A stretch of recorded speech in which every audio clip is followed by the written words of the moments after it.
എന്നെ വെക്കണ്ടടാ. കോഹോസ്റ്റ് വേണം നിർബന്ധമുണ്ടോ? ഇല്ലല്ലോ. ഇല്ല ഇല്ല ഇല്ല, നിർബന്ധമില്ല. ഞാൻ ഇല്ല ലൈക്ക് ഇല്ല. ആ, റിമൂവ് ആയി. നിഹാല. അഥവാ നിഹാല എന്തുണ്ടെങ്കിലും നീ കോണ്ടാക്ട് ചെയ്യാൻ വേണ്ടി. അപ്പാമേ, റെക്കോർഡ് ആയിട്ടില്ലടാ. പ്രശ്നം എന്താ? ആണോ? ഇപ്പൊ സ്റ്റാർട്ട് ആയ? Okay okay. ഇല്ല, ഇപ്പൊ സ്റ്റാർട്ട് ചെയ്തോ. Just. ആ, ഓക്കെ. അപ്പം നമ്മൾ ഓഡിറ്റിലോട്ട് കയറുന്ന സമയത്ത് നമ്മൾ വെറും ACCA നോളജ് ബേസ് വെച്ചിട്ടായിരിക്കും എന്ത് ചെയ്യുക, നമ്മൾ കയറുക അല്ലേ. അപ്പം അതിലോട്ട് കയറുന്ന സമയത്ത് ഒന്നും അറിയണ്ടാവില്ല. ജസ്റ്റ് ചിലയോ ചില ആൾക്കാര് പഠിച്ചു തന്നെ മറന്നു പോകും അല്ലേ. നമ്മൾ എങ്ങനെ എക്സാം ഇന്ന് എഴുതിയാൽ നാളത്തേക്ക് എല്ലാം മറക്കണം എന്നാ അല്ലേ. അപ്പൊ ചില സമയത്ത് നമുക്ക് തിയറി പഠിച്ചതും കൂടെ ഓർമ്മ ഉണ്ടാവില്ല. പക്ഷെ നോട്ട് ടു വരി, നമ്മളിപ്പോ ജോയിൻ ചെയ്യുന്ന സമയത്ത് നമ്മൾ അവിടെ ഹെൽപ്പ് ചെയ്യാൻ വേണ്ടി ഒരുപാട് ആൾക്കാരുണ്ടാവും. ഇനിയിപ്പോ ആൾക്കാർ അവിടെ ആരും ഇല്ലെങ്കിൽ നമ്മൾ സ്വന്തം ഫ്രണ്ട്സ്, നമ്മളെ സ്വന്തം സർക്കിളിലുള്ള ACCA ഫ്രണ്ട്സ് തന്നെ എന്ത് ചെയ്യും, എന്തെങ്കിലും തരത്തിൽ ഹെൽപ്പ് ചെയ്യും. ഓക്കെ. അപ്പം ഇന്ന് ആ ഒരു curiosity to a certain extent നമുക്ക് എന്ത് ചെയ്യാം, സാറ്റിസ്ഫൈ ചെയ്യാം ഈ ക്ലാസ്സിലോട്ട്. ഞാന് എന്താ, എനിക്ക് ആ ഒരു ക്യൂരിയോസിറ്റി ഉണ്ടായിരുന്നു ഓഡിറ്റിലോട്ട് പോയിട്ട് ഞാൻ എന്താ ചെയ്യാന്നുള്ളത്. അതേപോലെ ഇവിടെ ജോയിൻ ചെയ്ത ഫ്രഷേഴ്സ്, സ്റ്റുഡൻസ്, ഇവരുടെ ഒക്കെ മനസ്സിലുണ്ടാവും നമ്മളൊരു ഓഡിറ്റ് ചെയ്യുന്ന സമയത്ത് എന്തൊക്കെയാണ് നമ്മൾ നോക്കുക എന്നുള്ളത്. അപ്പൊ നമുക്ക് എന്ത് ചെയ്യാം, ആ ക്യൂരിയോസിറ്റി ഒന്നൊന്ന് ചെറുതായിട്ട് ടച്ച് ചെയ്യാം. ഓക്കെ. സെഷൻ സ്റ്റാർട്ട് ചെയ്യാണ്, ലിറ്ററലി സ്റ്റാർട്ട് ചെയ്യാണ്.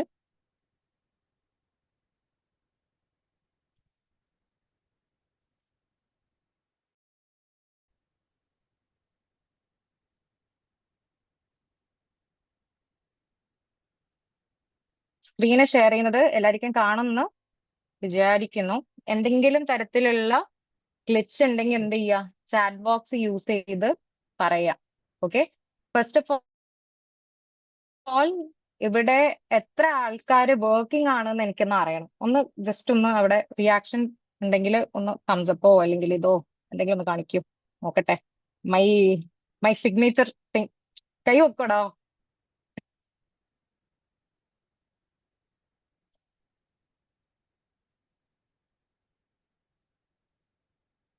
ഫ്രഷേഴ്സും സ്റ്റുഡൻസും ഒന്ന് കൈവക്കിയേ. ഓഡിറ്റേഴ്സ് ഒരു കുറച്ച് കുറച്ച് പേരുണ്ട്. ഓക്കെ. ഇനി ഫ്രഷേഴ്സും സ്റ്റുഡൻസും ഒന്ന് കൈവക്കിയേ. ഫ്രഷേഴ്സും സ്റ്റുഡൻസും.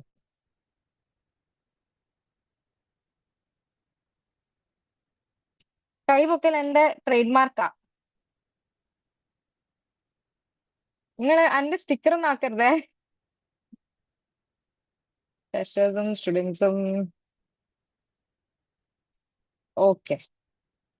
അപ്പം ഫ്രഷേഴ്സിന് ഇതൊരു എന്താണ്, ഒരു ഒരു ഇൻട്രൊഡക്ഷൻ പോലെ ആയിക്കോട്ടെ. നിങ്ങൾ ഓഡിറ്റിലേക്കാണ് കയറുന്നെങ്കിൽ നിങ്ങൾ എന്തൊക്കെയായിരിക്കും ചെയ്യാന്നുള്ള ഒരു ചെറിയൊരു എന്താ പറയാ, ഡോസ്. ഓക്കെ.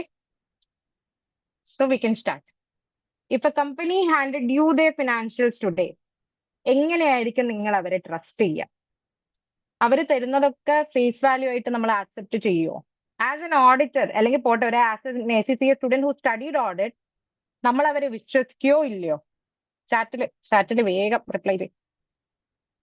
ഇന്ററാക്റ്റീവ് ആക്കണം. വെറുതെ ഞാൻ കിടന്ന് ചലച്ചിട്ട് കാര്യമില്ല. ഐ എം ആസ്കിങ്, ഇഫ് ഒരു കമ്പനി നിങ്ങളെ അപ്രോച്ച് ചെയ്തു, ഡീറ്റെയിൽസ് നിങ്ങൾക്ക് തന്നു, ബാലൻസ് ആണ് മെയിൻലി നമുക്ക് ഫസ്റ്റ് കിട്ടുക അല്ലെ. അപ്പൊ അതിലുള്ള വാല്യൂസ് ട്രൂ ആൻഡ് ഫെയർ ആണെന്ന് നിങ്ങൾ ഫസ്റ്റ് തന്നെ വിശ്വസിക്കുകയോ ഇല്ലയോ? പറയട ചാറ്റില്. പറയ്. നോ അല്ലേ. നമുക്ക് എന്ത് ചെയ്യാൻ പറ്റില്ല, അതങ്ങ് കണ്ണടച്ച് വിശ്വസിക്കാൻ പറ്റില്ല. പക്ഷെ നമ്മൾ 100% അഷുറൻസ് കൊടുക്കുവോ? കണ്ണടച്ച് വിശ്വസിക്കാൻ പറ്റില്ല, ഓക്കെ. പക്ഷെ നമ്മൾ അതിനെ 100% അഷുറൻസ് നമ്മൾ കൊടുക്കുവോ? ഇല്ല.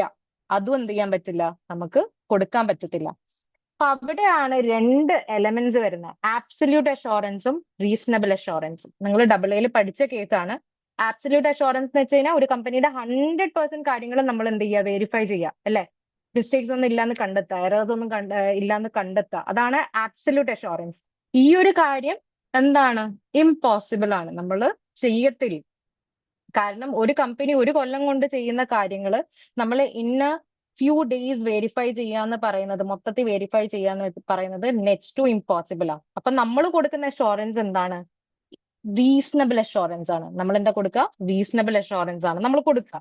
അതായത് കമ്പനി തരുന്ന ഒരുപാട് കാര്യങ്ങളിൽ നിന്ന് ഒരു പോർഷൻ നമ്മൾ എടുത്തിട്ട് എന്ത് ചെയ്യും, ചെക്ക് ചെയ്തിട്ട് ബാക്കിയുള്ളത് ഓക്കെ ആണെന്നുള്ള രീതിയിൽ അഷുറൻസ് കൊടുക്കും. അപ്പൊ നമ്മൾ എപ്പോഴും എന്താണ് കൊടുക്കുക, റീസണബിൾ അഷുറൻസ് ആണ് നമ്മൾ കൊടുക്കുക. ഓക്കെ, അപ്പം ഓഡിറ്റ് എന്താണ് എന്തല്ല എന്നുള്ള ഡിഫറൻസ് ആണ് ഇവിടെ ഇട്ടേക്കുന്നത്. ഓക്കെ, അതിൽ ഫസ്റ്റ് വൺ എന്താണ്, നമ്മൾ ഒരു ഇൻഡിപെൻഡന്റ് ഒപ്പീനിയൻ ആണ് FS കൊടുക്കുക. നിങ്ങൾ SDA സ്റ്റുഡൻസ് ആണ്, ഇൻഡിപെൻഡൻസ് എന്ന് പറഞ്ഞാൽ എന്താന്നുള്ളത് കമന്റ് ബോക്സിൽ ഒന്ന് വേഗം മെൻഷൻ ചെയ്യും. സമയമില്ല, നമ്മൾ വേഗം സ്പീഡിൽ നീങ്ങും. ഇൻഡിപെൻഡൻസ് അഷുറൻസ് എന്താന്നുള്ളത് ഒന്ന് കമന്റ് ബോക്സിൽ പറഞ്ഞേ. ചാറ്റിൽ പറയും, കമന്റ് ബോക്സ് അല്ല, ചാറ്റ് യൂസ് ചെയ്ത് പറയൂ. എന്താണ് നമ്മള് ഡിപെൻഡൻസി കൊണ്ട് ഉദ്ദേശിക്കുന്നത് ഇൻ ഓഡിറ്റ്? പറയൂ. ഒറ്റ എണ്ണം ഡബിളെ പഠിച്ചിട്ടില്ല ഇവിടെ, ആരെങ്കിലും ഒന്ന് പറയൂ.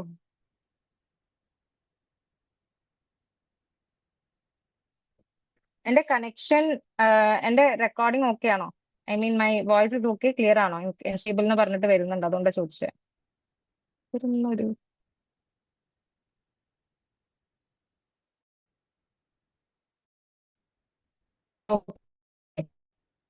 അപ്പൊ ഇൻഡിപെൻഡന്റ് എന്ന് വെച്ചാൽ എന്താ, നിങ്ങൾ ഒരു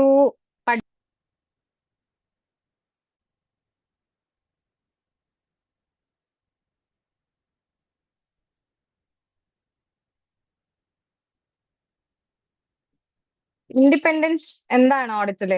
ആരെങ്കിലും ഒരാൾ കൈവന്നിച്ചിട്ട് പറയാൻ പറ്റുന്ന ആളുണ്ടെങ്കിൽ പറ, നോക്കാലോ. ആർക്കെങ്കിലും ഒരു അശ്ലേഷം ധൈര്യം?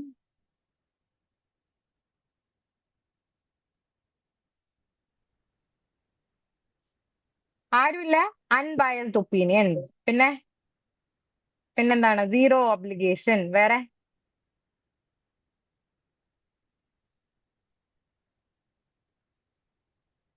ഈ സൈലന്റ് ആക്കുന്ന പിള്ളേർക്ക് ഉളുപ്പില്ലേ? നിങ്ങൾ ACCA പഠിച്ചതല്ലേ, എന്തെങ്കിലും ഒന്ന് പറയൂ. പറയൂ ആരെങ്കിലും.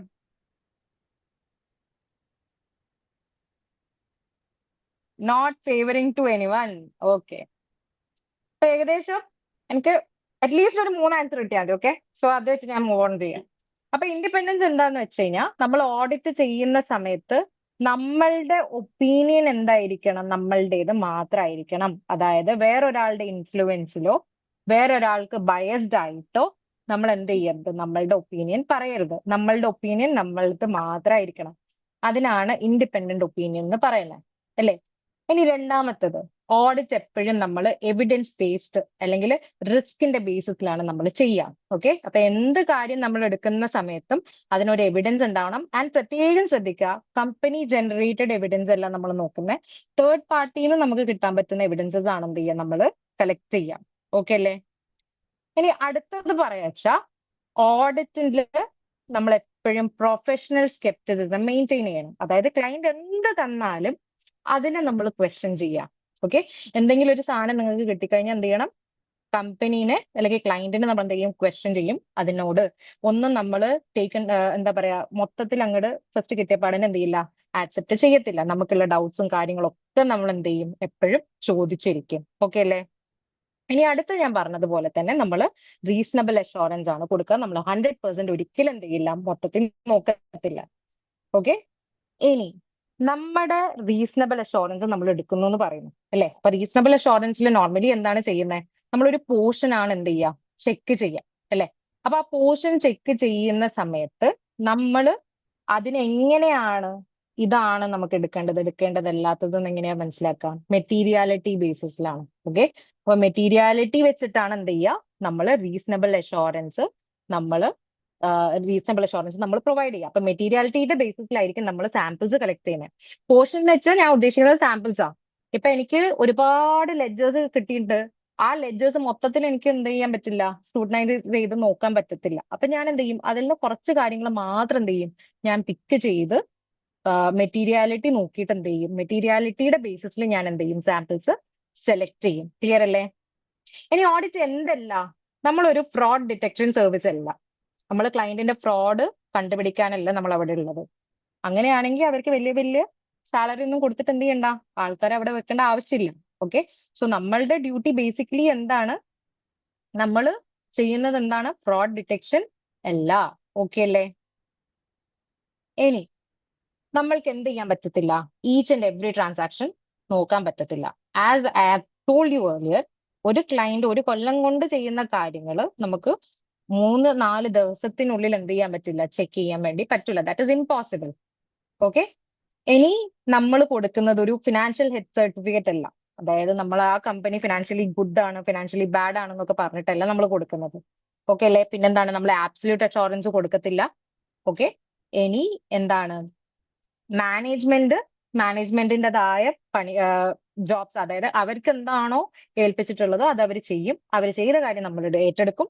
ഏറ്റെടുത്തത് നമ്മൾ എന്ത് ചെയ്യും? ചെക്ക് ചെയ്യും. ഒരു സാമ്പിൾസ് എടുത്തിട്ട് ചെക്ക് ചെയ്യും. ഓക്കെ അല്ലേ? ഇത്രയും ഓക്കെ അല്ലേ? ഇനി അടുത്തത്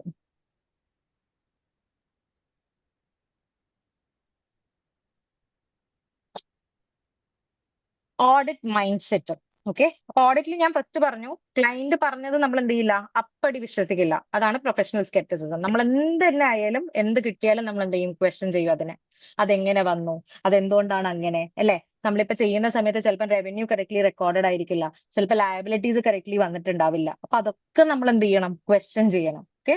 അതേപോലെ എപ്പോഴും നമ്മൾ സംശയത്തിന്റെ കണ്ണിൽ വേണം ക്ലയന്റിനെ നോക്കാൻ വേണ്ടിയിട്ട്. ഓക്കെ. ക്ലിയർ അല്ലേ?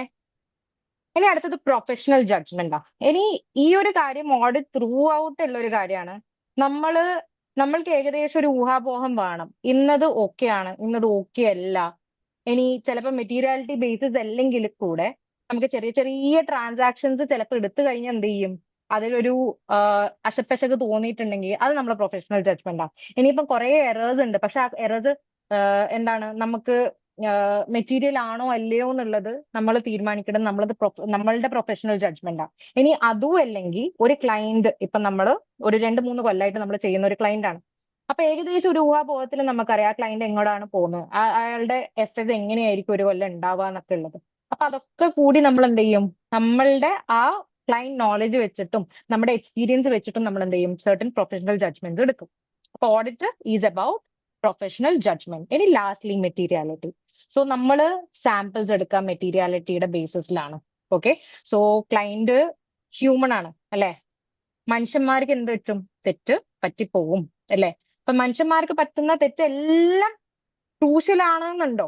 ഇല്ല. അപ്പൊ നമ്മൾ എന്ത് ചെയ്യും? ഓഡിറ്റ് ചെയ്യുന്ന സമയത്ത് മെറ്റീരിയാലിറ്റിയുടെ ബേസിസിൽ മാത്രമാണ് നമ്മൾ എറേഴ്സ് ആൻഡ് ഫോൾസ് മൊത്തത്തിൽ അങ്ങോട്ട് എടുക്കുക. ഓക്കെ അല്ലേ? മെറ്റീരിയാലിറ്റി എങ്ങനെയാണ് കാൽക്കുലേറ്റ് ചെയ്യുക എന്നുള്ളത് നമ്മൾ കുറച്ച് കഴിഞ്ഞിട്ട് ഒരു ചെറിയ തോതിൽ നോക്കും. ഓക്കെ അല്ലേ? അപ്പം മെറ്റീരിയൽ അല്ലാത്ത എമൗണ്ട്സ്, ഫോർ എക്സാമ്പിൾ നമുക്ക് മെറ്റീരിയാലിറ്റി കാൽക്കുലേറ്റ് ചെയ്യാം. ഇപ്പം എൻ്റെ ഒക്കെ കമ്പനി ഒരു പ്രീ പോപ്പുലേറ്റഡ് സ്പ്രെഡ്ഷീറ്റിലാണ് മെറ്റീരിയാലിറ്റി കാൽക്കുലേറ്റ് ചെയ്യുന്നത്. നമ്മൾ എന്ത് ചെയ്യും? ടോട്ടൽ റവന്യൂ കൊടുക്കും, ടോട്ടൽ അസറ്റ്സ് കൊടുക്കും. ഓക്കെ. അങ്ങനെ ആയിട്ട് നമുക്ക് എന്ത് ചെയ്യും? പ്രീ പോപ്പുലേറ്റഡ് ആയിട്ടുള്ള ഒരു സ്പ്രെഡ്ഷീറ്റിൽ ഓട്ടോമാറ്റിക് ആയിട്ട് മെറ്റീരിയാലിറ്റി നമുക്ക് കാൽക്കുലേറ്റ് ചെയ്തിട്ട് കിട്ടും. അപ്പൊ മെറ്റീരിയാലിറ്റി വൈസ് സപ്പോസ് ഒരു 10,000 എമൗണ്ട് ആണ് ഉള്ളതെന്ന് വിചാരിക്കുക. അങ്ങനെയാണെങ്കിൽ ആ 10,000 വരെയുള്ളതാണ്. അതേപോലെ ആ ഒരു സ്പ്രെഡ്ഷീറ്റിൽ തന്നെ നമുക്ക് ട്രിവിയൽ മിസ്റ്റേക്സിന്റെ എമൗണ്ട് എത്രയാന്നുള്ളതും ഉണ്ടാവും. അത് മേ ബി ഒരു 2,000, 3,000 അങ്ങനെയൊക്കെ ആണെന്ന് വിചാരിക്കാം. അങ്ങനെയാണെങ്കിൽ ആ 3,000 വരെയുള്ള എറേഴ്സ് നമ്മൾ എന്ത് ചെയ്യും? ഇഗ്നോർ ചെയ്യും. ഓക്കെ.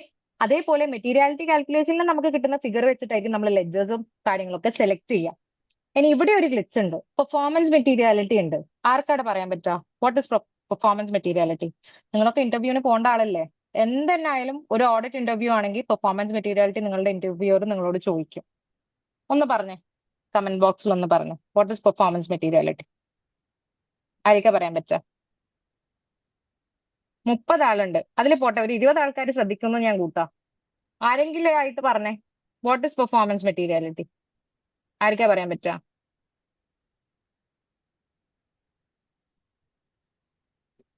ആരിക്കാണോ പറയാൻ പറ്റുക? ആരെങ്കിലും? ആരാ പറയാ?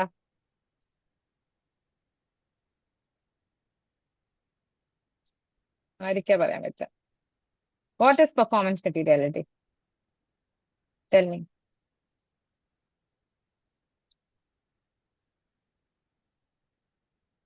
Okay.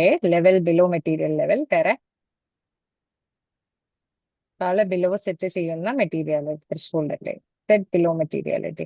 By how do we say why do അല്ലെങ്കിൽ നമ്മൾ എന്തുകൊണ്ടാണ് അത് സെറ്റ് ബിലോ മെറ്റീരിയാലിറ്റി ആയിട്ട് ചൂസ് ചെയ്യുന്നത്? അതിന്റെ ബാക്കിൽ ഒരു റീസൺ ഉണ്ട്. അതെന്തുകൊണ്ടാ? എന്തുകൊണ്ടാണ്? ആരെ പറയാ? റിസ്ക് മാത്രാണോ? എന്തൊക്കെയാ വേറെ എന്തൊക്കെയാ? എറേഴ്സ് മാത്രാണോ? വേറെ എന്തൊക്കെയാ? Tell me. എന്തൊക്കെയാണ്? പറയട്ടെ. ഇത്രേ ഉള്ളൂ. എറേഴ്സ് സംഭവിക്കാന്ന് പറഞ്ഞു അല്ലേ? അപ്പൊ എറേഴ്സ് ചിലപ്പം നമ്മൾ സെറ്റ് ചെയ്ത് വെക്കുന്ന ട്രിവ്യൽ ആ ഒരു ട്രിവ്യൽ എമൗണ്ടിന് താഴെ ആയിരിക്കും. For example 1000. ഓക്കെ. പക്ഷെ നമ്മൾ കണ്ടു എല്ലായിടയ്ക്കും അങ്ങോട്ടും ഇങ്ങോട്ടും ആയിട്ട് ഒരു ലെജറിൽ തന്നെ 1000 ആയിട്ട് എവിടേക്കോ കുറേ ഒരുപാട് എറേഴ്സ് ഉണ്ടായി. അപ്പൊ ഈ എറേഴ്സ് ഒക്കെ നമ്മൾ ഒന്നിച്ച് കൂട്ടുന്ന സമയത്ത് ഇത് നമ്മൾ സെറ്റ് ചെയ്ത് വെക്കുന്ന മെറ്റീരിയാലിറ്റിയിലും കൂടി അല്ലെങ്കിൽ അതുപോലെ ആയി. അപ്പൊ അങ്ങനെയുള്ള കേസിലാണെങ്കിൽ നമ്മൾ എന്ത് ചെയ്യരുത്? ഇങ്ങനത്തെ എറേഴ്സ് ഇഗ്നോർ ചെയ്യാൻ പാടില്ല. അതുകൊണ്ടാണ് എന്ത് ചെയ്യുന്നത്? നമ്മൾ പെർഫോമൻസ് മെറ്റീരിയാലിറ്റി സെറ്റ് ചെയ്ത് വെക്കുന്നത്. ഈ പെർഫോമൻസ് മെറ്റീരിയാലിറ്റി ചാറ്റിൽ പറഞ്ഞതുപോലെ എപ്പോഴും മെറ്റീരിയാലിറ്റിക്ക് താഴെ വെച്ചിരിക്കുന്ന ഒരു എമൗണ്ട് ആയിരിക്കും. ക്ലിയർ അല്ലേ? ഓക്കെ. ഓക്കെ ആണെന്ന് വിശ്വസിക്കുന്നു. ഈ സാധനം PDF ഈ PPT ഇല്ല. ഞാൻ ജസ്റ്റ് പറഞ്ഞേ ഉള്ളൂ മനസ്സിലാവാൻ വേണ്ടിയിട്ട്. ഓക്കെ. ഈ ഓഡിറ്റ് എങ്ങനെയൊക്കെയാണ് ഏതൊക്കെ സ്റ്റേജിലായിട്ടാണ് കടന്നു പോകുക എന്നുള്ളതാ പറയാൻ പോകുന്നത്. ഫസ്റ്റ് വൺ, നമ്മൾ എന്ത് ചെയ്യണം? ക്ലയന്റിനെ ആക്സെപ്റ്റ് ചെയ്യണം. ഞാൻ ഡബിൾ തിയറി മൊത്തത്തിലൊന്നും ഇവിടെ എടുക്കാൻ ഉദ്ദേശിക്കുന്നില്ല. നിങ്ങൾക്ക് വേണമെങ്കിൽ എന്ത് ചെയ്യാം, യൂട്യൂബിൽ കിടപ്പുണ്ട് വീഡിയോസ്. എനിക്ക് തോന്നുന്ന ഇൻട്രൊഡക്ഷൻ വീഡിയോസ് ഒക്കെ യൂട്യൂബിൽ കിടപ്പുണ്ട്. നിങ്ങൾക്ക് വേണമെങ്കിൽ എന്ത് ചെയ്യാം, പോയിട്ട് നോക്കാം. ഓക്കെ. അപ്പൊ നമ്മൾ എന്ത് ചെയ്യണം? ക്ലയന്റിനെ ആദ്യം ആക്സെപ്റ്റ് ചെയ്യണം. ആ ആക്സെപ്റ്റ് ചെയ്യുന്ന സമയത്തുള്ള എല്ലാ കാര്യങ്ങളും നിങ്ങൾ ട്രിപ്പിളിലും ആയിട്ട് പഠിച്ചതാണ്. അത് ഞാൻ വീണ്ടും റിപ്പീറ്റ് ചെയ്യുന്നില്ല. ഓക്കെ. നിങ്ങളൊരു ഓഡിറ്റർ ആയിട്ട് ചെയ്യുന്ന സമയത്ത് നിങ്ങൾ എന്താ ചെയ്യാന്നുള്ളത് ഞാൻ പറഞ്ഞുതരാം. നിങ്ങൾ എൻഗേജ്മെന്റ് ലെറ്റർ എന്തായാലും പ്രിപ്പയർ ചെയ്യും. നിങ്ങൾ ക്ലയന്റിന്റെ ഫീസ് ഫിക്സ് ചെയ്യും. ഓക്കെ. ചിലപ്പോൾ നമ്മൾ ഇത് പ്രാക്ടിക്കൽ ബേസിസിലാണ്. ഞാൻ ഓഡിറ്റ് ISAs ആയിട്ടല്ല എടുക്കുന്നത്. നിങ്ങൾ പ്രാക്ടിക്കലി നിങ്ങൾ ഒരു ഫേമിൽ കയറി കഴിഞ്ഞാൽ നിങ്ങൾ എന്താ ചെയ്യാന്നുള്ളത് ഞാൻ പറയുന്നുള്ളൂ. ഓക്കെ. ഇതിന്റെ സ്റ്റാൻഡേർഡ്സ് ഞാൻ എടുക്കാത്തത് കാരണം ഇത് ഓൾറെഡി AA കവേർഡ് ആണ്. ഞാൻ അത് തിയറി റിപ്പീറ്റ് ചെയ്യുന്നതിൽ ഒരു അർത്ഥവും ഇല്ല. അങ്ങനെ റിപ്പീറ്റ് ചെയ്താൽ നമുക്ക് 1 hour ക്ലാസ്സസ് പോരാ. ഓക്കെ. 1 hour ക്ലാസ് എന്തായാലും മതിയാവില്ല. അതുകൊണ്ട് ഇൻ ഷോർട്ട്, നിങ്ങൾ ആസ് എൻ ഓഡിറ്റർ കമ്പനിയിലോട്ട് പോയാൽ എന്ത് ചെയ്യുന്നുള്ളതാണ് ഞാൻ പറയാൻ പോകുന്നത്. അപ്പൊ നിങ്ങൾ എന്ത് ചെയ്യും? എൻഗേജ്മെന്റ് ലെറ്റർ കൊടുക്കും. ഓക്കെ. ക്ലയന്റിന് എൻഗേജ്മെന്റ് ലെറ്റർ പ്രിപ്പയർ ചെയ്യും. അവരുടെ ഫീസ് നിങ്ങൾ ഫിക്സ് ചെയ്യും. ചിലപ്പോൾ ലാസ്റ്റ് ഫീസ് തന്നെ ആയിരിക്കും കണ്ടിന്യൂ ചെയ്യുക. ചിലപ്പോൾ നിങ്ങൾ ഈ കൊല്ലം ഫീസ് കുറച്ചും കൂടെ അഡീഷണൽ ഫീസ് ആഡ് ചെയ്യും.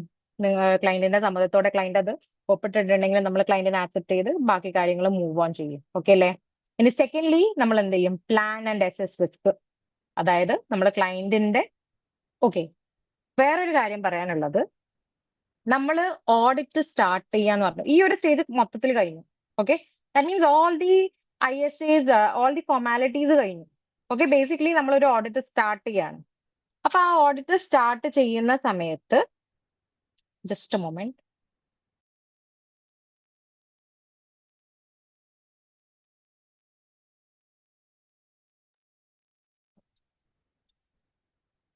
ഓക്കെ. അപ്പൊ നമ്മൾ ഓഡിറ്റ് സ്റ്റാർട്ട് ചെയ്യുന്ന സമയത്ത് നമുക്ക് ഫസ്റ്റ് ഓഫ് ഓൾ ക്ലയന്റ് തരിക അവരുടെ TB ആണ്. TB വെച്ച ട്രയൽ ബാലൻസ്. ജസ്റ്റ് ഒരു ഡെമോ കാണിച്ചു തരാം ട്രയൽ ബാലൻസിന്റെ. നിങ്ങൾക്ക് ഓൾറെഡി അറിയാം, ഇതാണ് നമ്മുടെ ട്രയൽ ബാലൻസ്. സപ്പോസ് ഒരു കമ്പനി എന്താണ് ഒരു കമ്പനി നമുക്ക് ആദ്യമായിട്ട് തരുന്ന എന്തായിരിക്കും? ഇതായിരിക്കും. ഇത് തന്നിട്ട് പറയും ഓഡിറ്റ് അങ്ങ് സ്റ്റാർട്ട് ചെയ്തോളിയും. ഓക്കെ. ചില സമയത്ത് ആ ക്ലയന്റ് പറയും 3 ദിവസം കൊണ്ട് അവർക്ക് എന്ത് ചെയ്യണം? ഡ്രാഫ്റ്റ് വേണം. ഇനി ഡ്രാഫ്റ്റ് എന്താന്ന് പറഞ്ഞാൽ നിങ്ങൾക്ക് ചിലപ്പോൾ ഇപ്പം മനസ്സിലാവില്ല, പക്ഷെ ഞാൻ പറഞ്ഞുതരും. ഓക്കെ. അപ്പൊ നമുക്ക് ഫസ്റ്റ് കിട്ടുക ക്ലയന്റിന്റെ അടുത്ത് നിന്ന് TB ആണ്. ഓക്കെ. ആ TB വെച്ചിട്ട് നമുക്ക് ഒരുപാട് കാര്യങ്ങൾ എന്ത് ചെയ്യാൻ പറ്റും? കണ്ടുപിടിക്കാൻ പറ്റും. അനാലിസിസ് നടത്താൻ പറ്റും. നമുക്ക് ഓഡിറ്റ് പ്ലാൻ ചെയ്യാൻ പറ്റും. ഈ TB നമ്മൾ ഓഡിറ്റ് ചെയ്യുന്ന സമയത്ത് എല്ലാവരും ഓഡിറ്റ് സോഫ്റ്റ്വെയർസ് യൂസ് ചെയ്തിട്ടാണ് ഓഡിറ്റ് ചെയ്യുക. അപ്പൊ ആ ഓഡിറ്റ് സോഫ്റ്റ്വെയറിൽ എക്സിസ്റ്റിംഗ് ക്ലയന്റ് ആണെങ്കിൽ ക്ലയന്റിന്റെ പ്രീവിയസ് ഇയർ ഫിഗേഴ്സ് ഓഡിറ്റ് സോഫ്റ്റ്വെയറിൽ ഓൾറെഡി ഉണ്ടാവും. നമ്മൾ എന്ത് ചെയ്യും? ആ സാധനം അങ്ങോട്ട് അപ്ലോഡ് ചെയ്യും. ഓക്കെ. കറണ്ട് ഇയർ എന്ത് ചെയ്യും? നമ്മൾ അപ്ലോഡ് ചെയ്യും. ആ അപ്ലോഡ് ചെയ്യുന്ന സമയത്ത് തന്നെ സൈമൾട്ടേനിയസ്ലി നമുക്ക് ക്ലയന്റിന്റെ ഫിഗേഴ്സും തമ്മിലുള്ള ഒരു കമ്പാരിസൺ ഒക്കെ നമുക്ക് നടത്താൻ വേണ്ടി പറ്റും. അപ്പൊ ഈ ഒരു സ്റ്റേജിൽ തന്നെ നമ്മൾ എന്ത് ചെയ്യും? പ്ലാൻ ചെയ്യും. നമ്മൾ എങ്ങനെയാണ് ഈ ഓഡിറ്റ് എക്സിക്യൂട്ട് ചെയ്യാൻ വേണ്ടി വിചാരിക്കണത്. ഓക്കെ, എന്തൊക്കെയാണ് ഈ ക്ലയന്റിന്റെ മുകളിലുള്ള റിസ്ക് എന്തൊക്കെയാണ്. ഓക്കെ, ഫോർ എക്സാമ്പിൾ ഞാൻ എൻ്റെ ഓഡിറ്റ് ഒരു എക്സ്പീരിയൻസ് പറയുകയാണെങ്കിൽ, ഞാനൊരു ക്ലയന്റിന്റെ ഓഡിറ്റ് ചെയ്യുന്ന സമയത്ത് ഞാൻ കണ്ട ഒരു മിസ്റ്റേക്ക്, ക്ലയന്റ് ഇൻകറക്റ്റ് ആയിട്ട് നമ്മുടെ ഈ നമ്മുടെ ഷെയർസ് ഇല്ലേ, ഷെയർസ് റെക്കോർഡ് ചെയ്തത് ഇൻകറക്റ്റ് ആയിരുന്നു. അപ്പം ആ TB കിട്ടിയ സമയത്ത് തന്നെ എനിക്ക് മനസ്സിലായി എനിക്കൊരു പുതിയ കാര്യം ഇവിടുന്ന് പഠിക്കാൻ പറ്റുന്നുള്ളത്. എന്താണ്? ഞാൻ എന്താണ് നേരിട്ട് കാണാണ് അല്ലെ. അപ്പൊ എനിക്കറിയാം IFRS 9 എങ്ങനെയാണ് റെക്കോർഡ് ചെയ്യുക എന്നുള്ളത് അല്ലെ. നമുക്ക് ഫെയർ വാല്യൂ ത്രൂ P&L ഉണ്ട്, ഫെയർ വാല്യൂ ത്രൂ OCI ഉണ്ട് അല്ലെ. അപ്പം ആ സമയത്ത് കിട്ടിയ സമയത്ത് ഞാൻ നോട്ട് ചെയ്തത് എന്താണ്, ക്ലയന്റ് ഫെയർ വാല്യൂ ത്രൂ അതോ കോംപ്രിഹെൻസീവ് ഇൻകം ആണ് സെലക്ട് ചെയ്തത്. പക്ഷെ മുപ്പർ എന്ത് ചെയ്തു, P&L അത് ക്ലാസിഫൈ ചെയ്തു അതിന്റെ പ്രോഫിറ്റ്സ് ഒക്കെ. അപ്പൊ അവിടെ എനിക്ക് മനസ്സിലായി എന്താണ് ഇവിടെ തെറ്റുണ്ട് എന്നുള്ളത്. അപ്പൊ ഫസ്റ്റ് ഓഫ് ഓൾ ആ ഒരു ഏരിയ ഓഫ് റിസ്ക് ഞാൻ എന്ത് ചെയ്തു, ഐഡന്റിഫൈ ചെയ്തു. വെറും ഒരു TBയിൽ നിന്നാണ് എന്ത് ചെയ്യുക, നമുക്ക് ഈ കാര്യങ്ങളൊക്കെ അറിയാൻ വേണ്ടി പറ്റാം. ഓക്കെ, അപ്പൊ ആ TB കിട്ടിക്കഴിഞ്ഞാൽ നമ്മൾ എന്ത് ചെയ്യും, പ്ലാൻ ചെയ്യും ആ ഓഡിറ്റ് എങ്ങനെ നടത്തണം, ആ ക്ലയന്റിന് എന്തൊക്കെ റിസ്ക് ഉണ്ട്, അതൊക്കെ നമുക്ക് എന്ത് ചെയ്യാൻ പറ്റും, TBന്ന് കിട്ടും. ഓക്കെ അല്ലേ? ഓക്കെ അല്ലേടാ? ആരും ഉറങ്ങണില്ലല്ലോ ലേറ്റ് ആയത് കാരണം? ഉറങ്ങരുതേ, ഞാൻ പിടിക്കും, ഞാൻ ചോദ്യം ചോദിക്കും, പേര് വിളിച്ച് ഞാൻ ചോദ്യം ചോദിക്കും. ഓക്കെ, ഇനി എക്സിക്യൂട്ട് ഫീൽഡ് വർക്ക്. അപ്പൊ നമ്മൾ എല്ലാം പ്ലാൻ ചെയ്തു, നമ്മൾ ഇന്ന കാര്യങ്ങളാണ് ചെയ്യുക, നമ്മൾ കാര്യങ്ങളാണ് സാമ്പിൾസ് എടുക്കണേ, അതൊക്കെ നമ്മൾ ഓൾറെഡി തീരുമാനിച്ചു. ഇനി നമ്മൾ എന്ത് ചെയ്യും, ഫീൽഡ് വർക്ക് ചെയ്യാൻ വേണ്ടി തുടങ്ങും. അപ്പൊ ഫീൽഡ് വർക്ക് എന്ന് വെച്ചാൽ നമ്മൾ എന്ത് ചെയ്യും, ഒന്നിക്ക് ക്ലയന്റിനെ വിസിറ്റ് ചെയ്തിട്ട് ചെയ്യും, അല്ലെങ്കിൽ നമ്മൾ റിമോട്ട്ലി എന്ത് ചെയ്യും, നമ്മൾ ഓഡിറ്റ് വർക്ക്സ് സ്റ്റാർട്ട് ചെയ്യും. ക്ലിയർ അല്ലേ? അപ്പം ക്ലയന്റിനെ നമ്മൾ തുടങ്ങുന്ന സമയത്ത് ഫീൽഡ് വർക്ക് ആസ് ഇൻ നമ്മൾ എന്താ ചെയ്യുക, ക്ലയന്റിന്റെ അടുത്തുനിന്ന് മെറ്റീരിയാലിറ്റിയുടെ ബേസിസിൽ നമ്മൾ ഓരോ ലെഡ്ജേഴ്സും കാര്യങ്ങളൊക്കെ വാങ്ങും. ഓക്കെ, ഇതിനൊക്കെ മുന്നേ ഫസ്റ്റ് നമ്മൾ വാങ്ങേണ്ടത്, എനിക്ക് കോമൺ ആയിട്ട് ഞാൻ ഓഡിറ്റ് സ്റ്റാർട്ട് ചെയ്യുന്ന സമയത്ത് എനിക്ക് പറ്റിയൊരു എന്താ പറയാ, ഞാൻ അധികം അതായത് ഒരു ഫസ്റ്റ് 2 to 3 ഓഡിറ്റ്സിൽ ഞാൻ ഫസ്റ്റ് ടൈം മറക്കുന്നത് ട്രേഡ് ലൈസൻസ് അല്ലെ. ട്രേഡ് ലൈസൻസ് ഫസ്റ്റ് കിട്ടണം നമ്മുടെ കയ്യിൽ, എന്നാലാണ് നമ്മൾക്ക് ആ ക്ലയന്റിന്റെ ആക്ടിവിറ്റീസ് ഒക്കെ നമുക്ക് അറിയാൻ പറ്റത്തുള്ളൂ. അപ്പൊ ഫസ്റ്റ് ഓഡിറ്റില് ഞാൻ കയറുന്നത് സീസൺ ടൈം ആയിരുന്നു. അപ്പൊ ഫസ്റ്റ് ഓഡിറ്റില് ഞാൻ ഫസ്റ്റ് ചെയ്ത ആ മിസ്റ്റേക്ക് ഞാൻ പഠിച്ചത്, ക്ലയന്റ് നമ്മൾ ഓഡിറ്റ് ചെയ്യുന്നതിന് മുന്നേ അവരുടെ ട്രേഡ് ലൈസൻസ് എടുക്കണം. ഓക്കെ, അപ്പൊ ട്രേഡ് ലൈസൻസ് എടുത്തു കഴിഞ്ഞാൽ നമുക്ക് എന്തറിയാൻ പറ്റും, നമ്മളെ ക്ലയന്റിന്റെ ആക്ച്വൽ വർക്ക് എന്തൊക്കെയാണെന്നുള്ളത് നമുക്ക് വായിച്ചറിയാൻ പറ്റും. പിന്നീട് നമ്മൾ എന്ത് ചെയ്യണം, ക്ലയന്റിന്റെ അടുത്ത് പോയിട്ട് ചോദിക്കണം. അതൊക്കെ ഈ ഒരു സ്റ്റേജിൽ നമ്മൾ ചെയ്യുന്നതാ. നോ യോ ക്ലയന്റ് ഒക്കെ, KYC ഒക്കെ നമ്മൾ ഈ 2 സ്റ്റേജസിൽ ചെയ്യുന്നതാണ് എക്സിക്യൂഷന് മുന്നേ. ഓക്കെ അല്ലേ? അപ്പൊ എക്സിക്യൂഷന് മുന്നേ നമ്മൾ എന്ത് ചെയ്യും, ക്ലയന്റിന്റെ എല്ലാ കാര്യങ്ങളും നമ്മൾ പഠിച്ചു വെക്കുക. ക്ലയന്റിന്റെ ഇൻഡസ്ട്രി ഏതാണ്, ക്ലയന്റിന്റെ വർക്കിംഗ് എങ്ങനെയാണ്, ക്ലയന്റ് എങ്ങനെയാ ഏത് സോഫ്റ്റ്വെയർ ആണ് യൂസ് ചെയ്യണത്, ക്ലയന്റിന്റെ ഉള്ളിൽ എത്ര എംപ്ലോയീസ് ഉണ്ട്. ഓക്കെ, ഓരോ എംപ്ലോയീസിന്റെ നമ്മളുമായിട്ട് ഇടപഴകുന്ന എംപ്ലോയീസിന്റെ ഡ്യൂട്ടീസ് എന്തൊക്കെയാണ്, ഇതൊക്കെ നമ്മൾ എന്ത് ചെയ്യും, നമ്മളൊരു സ്റ്റഡി നടത്തും. ഓക്കെ, നമ്മൾ അതിനെപ്പറ്റി ഒന്ന് അറിഞ്ഞിരിക്കും. അതിനുശേഷം മാത്രമാണ് നമ്മൾ ഈ ഒരു വർക്ക് എക്സിക്യൂട്ട് ചെയ്യാൻ വേണ്ടി സ്റ്റാർട്ട് ചെയ്യുക. അപ്പൊ ഞാൻ പറഞ്ഞത് ഇത്രയേ ഉള്ളൂ. നമ്മൾ വർക്ക് ഫീൽഡ് ഓഡിറ്റ് ചെയ്യുന്ന സമയത്ത് നമ്മൾ മെറ്റീരിയാലിറ്റിയുടെ ബേസിസിൽ certain ലെഡ്ജേഴ്സ് എടുക്കും. ഓക്കെ, ആ ലെഡ്ജേഴ്സിന്റെ ഉള്ളിൽ നിന്ന് മെറ്റീരിയാലിറ്റി ബേസിസിൽ നമ്മൾ സാമ്പിൾസ് എടുക്കും, സാമ്പിൾസ് ക്ലയന്റിന് അയച്ചു കൊടുക്കും. ഓക്കെ, ആ അയച്ചു കൊടുക്കുന്ന സാമ്പിൾസ് ക്ലയന്റ് എന്ത് ചെയ്യണം, നമുക്ക് സപ്പോർട്ടിംഗ് ഡോക്യുമെന്റ്സ് തരണം. ഓക്കെ, നമ്മളിപ്പോ ഒരു റവന്യൂ ലെഡ്ജർ എടുക്കുകയാണെങ്കിൽ ആ ലെഡ്ജറിൽ നമ്മൾ ട്രാൻസാക്ഷൻസ് ഒക്കെ ഒന്ന് ഓടിച്ച് വായിച്ചു നോക്കും. ഓക്കെ, ഫുൾ ആയിട്ട് നമുക്ക് വായിച്ചു നോക്കാൻ കഴിയില്ല, നമ്മളിങ്ങനെ സ്ക്രോൾ ചെയ്ത് പറ്റുന്ന രീതിയിലൊക്കെ കാര്യങ്ങൾ നമ്മൾ നോക്കും.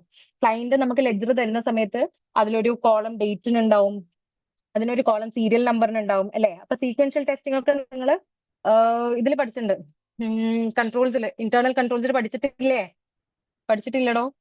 ഓർമ്മ ഉണ്ടോ വല്ലതും? നിങ്ങൾ AA തിയറി നിങ്ങൾക്ക് ഓഡിറ്റ് ഫീൽഡിൽ വേണം. AA നിങ്ങൾ എന്താണോ പഠിക്കുന്ന ആ സാധനങ്ങളൊക്കെ നിങ്ങൾക്ക് അറ്റ്ലീസ്റ്റ് ബൈ ഹാർട്ട് അല്ലെങ്കിൽ നിങ്ങൾക്ക് അതൊരു മൈൻഡിൽ ഉണ്ടായിരിക്കണം. ഓക്കെ, അപ്പൊ AA പഠിക്കുന്ന സമയത്ത് നമ്മൾ പറഞ്ഞിട്ടില്ലായിരുന്നോ നമ്മൾ സീക്വൻഷ്യൽ ടെസ്റ്റിംഗ് ഒക്കെ ചെയ്യണം എന്നൊക്കെ. അപ്പൊ സെയിം തിങ്, നമുക്കൊരു റവന്യൂ ലെഡ്ജർ കിട്ടിക്കഴിഞ്ഞാൽ നമ്മൾ ഫസ്റ്റ് അതിന്റെ സീക്വൻസ് നോക്കും. 1 2 3 4 5 തന്നെയാണ് പോണേ നോക്കും. മിസ്സിംഗ് നമ്പേഴ്സ് ഉണ്ടെങ്കിൽ അതിന്റെ അർത്ഥം എന്താണ്, ഏതോ ഒരു എൻട്രി അവരെ ഡിലീറ്റ് ചെയ്തിട്ടുണ്ട് അല്ലെങ്കിൽ മിസ്സിംഗ് ആണ് എന്നൊക്കെ എന്നുള്ളത് നമുക്ക് ഫസ്റ്റിലേ അറിയാൻ വേണ്ടി പറ്റും. ക്ലിയർ അല്ലേ? പിന്നെ നമ്മൾ നോക്കുക നെറേഷൻസ് ആണ്, ഓരോ റവന്യൂ റെക്കോർഡ് ചെയ്തേക്കുന്ന നെറേഷൻസ്.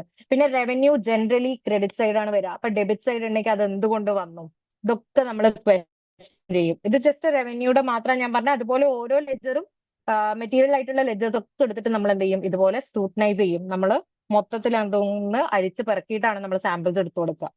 വെറുതെ സാമ്പിൾസ് സെലക്ട് ചെയ്യലല്ല, മൊത്തത്തെ അരിച്ച് പെറുക്കിയിട്ടാണ് നമ്മൾ സാമ്പിൾസ് എടുത്തു കൊടുക്കുക. ഓക്കെ അല്ലേ?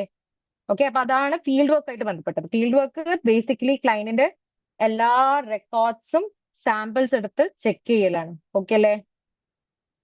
ഇനി എന്താണ് കംപ്ലീഷൻ ആൻഡ് റിവ്യൂ? നമ്മൾ ക്ലയന്റിന്റെ സാമ്പിൾസ് എടുത്തു, നമ്മൾ അതൊക്കെ ചെക്ക് ചെയ്തു. നമ്മൾ എന്ത് ചെയ്യും? ഇനി അടുത്ത ഫേസ് എന്ന് വെച്ച് കഴിഞ്ഞാൽ നമ്മൾ ക്ലയന്റിന്റെ FS ഒക്കെ നമ്മൾ ചെക്ക് ചെയ്യും. ക്ലയന്റിന്റെ ഫിനാൻഷ്യൽ സ്റ്റേറ്റ്മെന്റ്സ് നമ്മൾ പ്രിപ്പയർ ചെയ്യും. രണ്ട് രീതിയിലുണ്ട്. ബിഗ് ഫേംസിലെല്ലാം ആണെങ്കിൽ ക്ലയന്റ് തന്നെ നമുക്ക് FS പ്രിപ്പയർ ചെയ്തിട്ട് തരും. ഇനി നമ്മൾ വർക്ക് ചെയ്യുന്നത് കുറച്ചൊരു മീഡിയം അല്ലെങ്കിൽ സ്മോൾ ഫേംസിലാണെങ്കിൽ നമ്മളായിരിക്കും എന്ത് ചെയ്യുക, FS ക്ലയന്റിന് പ്രിപ്പയർ ചെയ്ത് കൊടുക്കുക. ഓക്കെ, എന്റെ ഒക്കെ കമ്പനിയിൽ നമ്മളാണ് FS പ്രിപ്പയർ ചെയ്യുന്നത്. ഇത് നല്ലതുമാണ് മോശമാണ്. ഒന്നെന്ന് വെച്ച് കഴിഞ്ഞാൽ ബിഗ് ഫേംസ് ഈസിലി ക്ലയന്റിനെ കൊണ്ട് ചെയ്യിക്കുന്ന കാര്യം നമ്മൾ ചെയ്യും, അത് മോശം. പക്ഷെ രണ്ടാമത്തെ എന്താണ്, നമുക്ക് പഠിക്കാൻ പറ്റും, ഒരുപാട് പഠിക്കാൻ പറ്റും. അതായത് നമ്മളാണ് ക്ലയന്റിന്റെ FS പ്രിപ്പയർ ചെയ്യുക, നമ്മളാണ് എല്ലാം നോക്കുക. അപ്പൊ ആ സമയത്ത് നമ്മൾ ഒരുപാട് നമ്മുടെ തന്നെ മിസ്റ്റേക്സ് കുറെ പഠിക്കാൻ പറ്റും. ഈ നമ്മള് തിയറിറ്റിക്കൽ നോളജ് മാത്രമല്ല എന്നുള്ളത് ആ സമയം നമുക്ക് മനസ്സിലാവും. ഒരുപാട് കാര്യങ്ങൾ നമ്മൾ സീനിയേഴ്സിനോട് പോയിട്ട് ചോദിച്ചിട്ട് നമുക്ക് അറിവ് കിട്ടേണ്ട ഒരുപാട് കാര്യങ്ങൾ ആ ടൈം നമ്മൾ അറിയും. ക്ലിയർ അല്ലേ? അപ്പൊ നമ്മൾ എന്ത് ചെയ്യും, ഓഡിറ്റ് കംപ്ലീറ്റ് ചെയ്ത് FS ഒക്കെ റെഡിയാക്കി വെക്കും. ഇനി എന്ത് ചെയ്യും, ഇത് നമ്മൾ അങ്ങോട്ട് ഇഷ്യൂ ചെയ്യോടാ? നമ്മൾ ഇതൊക്കെ ചെയ്തെന്ന് വെച്ചിട്ട് നമ്മൾ ഇഷ്യൂ ചെയ്യോ? ഈ കാര്യങ്ങളൊക്കെ നമ്മൾ വെരിഫൈ ചെയ്തെന്ന് വിചാരിച്ചിട്ട് ഇഷ്യൂ ചെയ്യാനുള്ള റൈറ്റ് നമുക്കുണ്ടോ? ഇതാ നിങ്ങൾ FS എടുത്തോളി എന്ന് പറഞ്ഞിട്ട് പോവാടാ? ഇല്ല. ഒന്ന് എല്ലാരും ഒന്ന് ഇറങ്ങ്. നിങ്ങൾക്കെല്ലാം ടൈപ്പ് ചെയ്യാൻ ഇത്രയും മടിയാണോ? ക്ലാസ് ഇന്ററാക്റ്റീവ് ആയാൽ അതിനൊരു രസം ഉണ്ടാവും. പൊട്ടത്തരം വിളിച്ചു പറഞ്ഞാലും പ്രശ്നമില്ല.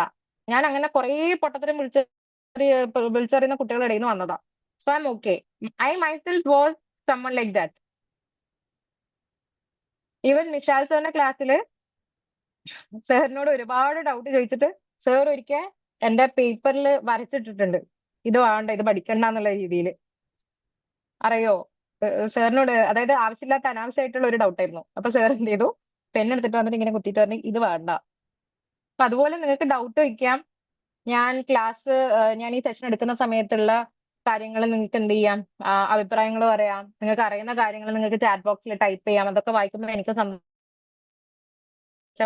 നിങ്ങൾക്ക് ഒരു പവർ കിട്ടട്ടെ. Okay, so moving on. അപ്പൊ നമ്മൾ എന്ത് ചെയ്യത്തില്ല, നമ്മൾ ചെയ്ത വർക്ക് നമ്മൾ അപ്പടി ഇഷ്യൂ ചെയ്യല്ല ചെയ്യുക.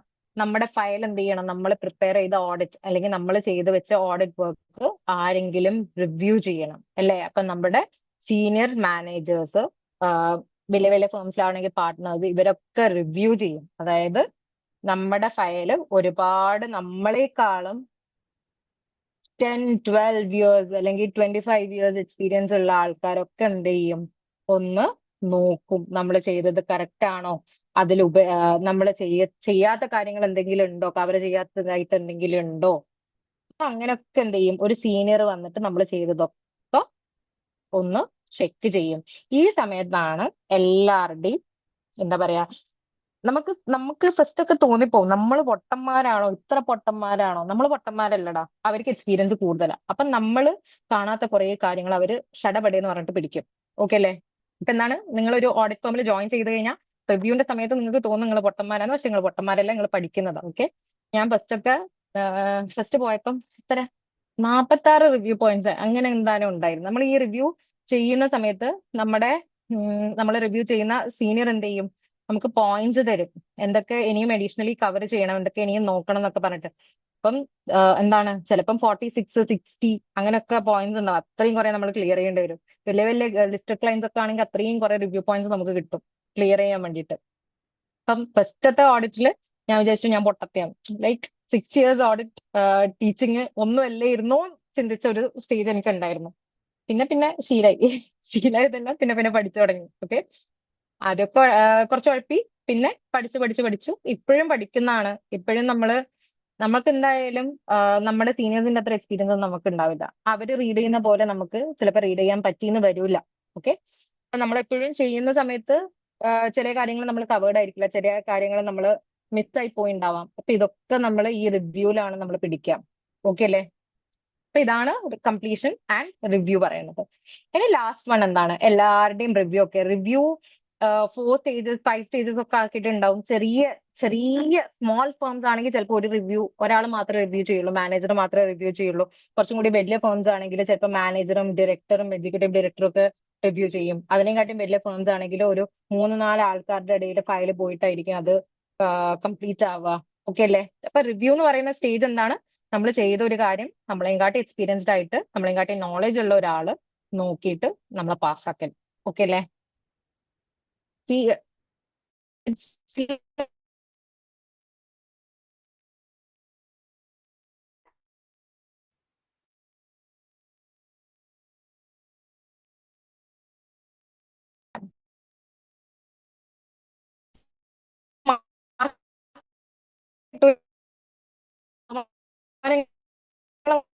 മാത്രമേ. പിന്നെ നല്ല നല്ല സീനിയർ ആണെങ്കിൽ പക്ഷെ ഇല്ലാത്തത് നിങ്ങൾക്ക് പറയാൻ